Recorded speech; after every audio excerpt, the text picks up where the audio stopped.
Namaskar, Jai Shri Krishna, illuminating text 12, text 13 and text 14 of chapter 5, Narada's instructions on Srimad Bhagavatam of first canto creation of Srimad Bhagavatam.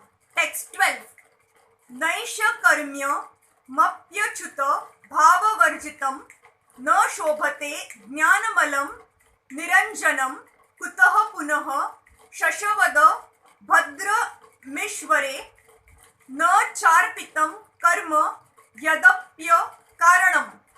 Knowledge of self-realization, even though free from all material affinity, does not look well if devoid of a conception of the infallible God. What then is the use of fruitive activities which are naturally painful from the very beginning and transient by nature if they are not utilized for the devotional service of the Lord? As referred to above, not only ordinary literatures devoid of the transcendental glorification of the Lord are condemned, but also Vedic literatures and speculation on the subject of impersonal Brahma when they are devoid of devotional service. When speculation on the impersonal Brahma is condemned on the above ground, then what to speak of ordinary fruitive work which is not meant to fulfill the aim of devotional service? Such speculative knowledge and fruitive work cannot lead one to the goal of perfection. Fruitive work in which almost all people in general are engaged is always painful either in the beginning or at the end. It can be fruitful only when made subservient to the devotional service of the Lord. In the Bhagavad Gita also, it is confirmed that the result of such fruitive work may be offered for the service of the Lord, otherwise it leads to material bondage. The bona fide enjoyer of the fruitive work is the personality of Godhead, and thus when it is engaged for the sense gratification of the living beings, it becomes an acute source of trouble. Text 13. अथो महाभाग भवान मोघदृक शुचि श्रवाह सत्यर्थो धृतव्रतः पुरु क्रमस्या खिलबंध मुक्तये समाधि नानुस्मर तद विचेष्टितम. O Vyasdev, your vision is completely perfect. Your good fame is spotless. You are firm in vow and situated in truthfulness, and thus you can think of the pastimes of the Lord in trance for the liberation of the people in general from all material bondage. People in general have a taste for literatures by instinct. They want to hear and read from the authorities something about the unknown, but their taste is exploited by unfortunate literatures which are full of subject matter for satisfaction of the material senses. Such literatures contain different kinds of mundane poems and philosophical speculations, more or less under the influence of Maya, ending in sense gratification. These literatures, although worthless in the true sense of the term, are variously decorated to attract the attention of the less intelligent men.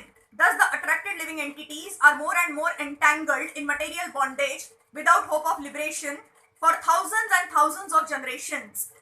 Shri Narad Rishi, being the best amongst the Vaishnavas, is compassionate towards such unfortunate victims of worthless literatures, and thus he advises Shri Vyasdev to compose transcendental literature which is not only attractive but can also actually bring liberation from all kinds of bondage. Srila Vyasdev or his representatives are qualified because they are rightly trained to see things in true perspective. Srila Vyasdev and his representatives are pure in thought due to their spiritual enlightenment, fixed in their vows due to their devotional service, and determined to deliver the fallen souls rotting in material activities.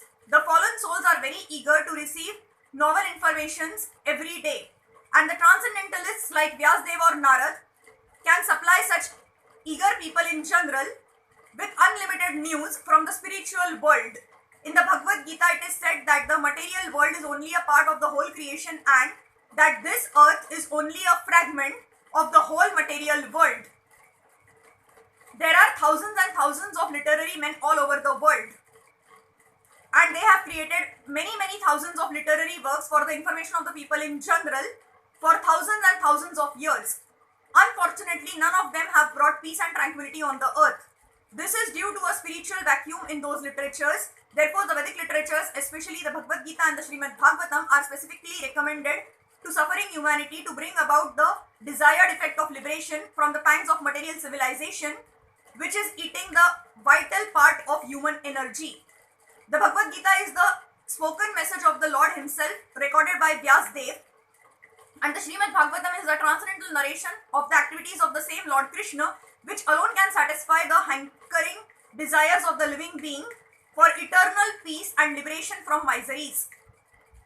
Srimad Bhagavatam therefore is meant for all the living beings all over the universe for total liberation from all kinds of material bondage. Such transcendental narrations of the pastimes of the Lord can be described only by liberated souls like Vyasadeva and his bona fide representatives who are completely immersed in the transcendental loving service of the Lord. Only to such devotees do the pastimes of the Lord and their transcendental nature become automatically manifest by dint of devotional service.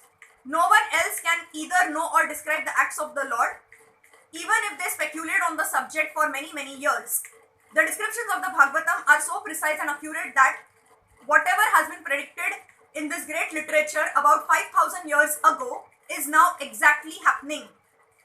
Therefore, the vision of the author comprehends past, present and future. Such liberated persons as Vyasadeva are perfect not only by the power of vision and wisdom, but also in oral reception, in thinking, feeling and all other sense activities. A liberated person possesses perfect senses, and with perfect senses only can one serve the sense proprietor, Rishikesh, Shri Krishna, the personality of Godhead. Srimad Bhagavatam therefore is the perfect description of the all-perfect personality of Godhead by the all-perfect Srila Vyasadeva personality, the compiler of the Vedas. Text 14. Tato anyatha kinchana yadavi vakshatah pruthaga drushasa tatakruta rupanama bhiha na karahi chitakvapi cha duhasthita matir labheta vatahata nauri vasapadam. Whatever you desire to describe that is separate in vision from the Lord simply reacts with different forms, names and results to agitate the mind as the wind agitates a boat which has no resting place. Shri Vyasadeva is the editor of all the descriptions of the Vedic literatures, and thus he has described transcendental realization in different ways, namely by fruitive activity, speculative knowledge, mystic power and devotional service. Besides that, in his various Puranas, he has recommended the worship of so many demigods in different forms and names. The result is that people in general are puzzled how to fix their minds in the service of the Lord. They are always disturbed about finding the real path of self-realization. Srila Narad Dev is stressing this particular defect of the Vedic literatures compiled by Vyasadeva, and thus he is trying to emphasize describing everything in relation with the Supreme Lord and no one else. In fact, there is nothing existent except the Lord. The Lord is manifested in different expansions. He is the root of the complete tree. He is the stomach of the complete body. Pouring water on the root is the right process to water the tree, as much as feeding the stomach supplies energy to all parts of the body. Therefore, Srila Vyasadeva should not have compiled any Puranas other than the Bhagavad Puran, because a slight deviation from that may create havoc for self-realization. If a slight deviation can create such havoc, then what to speak of deliberate expansion of the idea separate from the absolute truth personality of Godhead.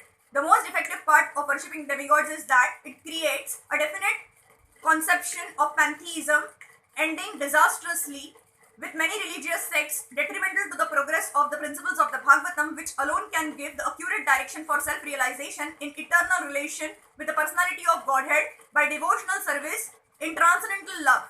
The example of the boat disturbed by whirling wind is suitable in this respect. The diverted mind of the pantheist can never reach the perfection of self-realization due to the disturbed condition of the selection of the object. Thank you.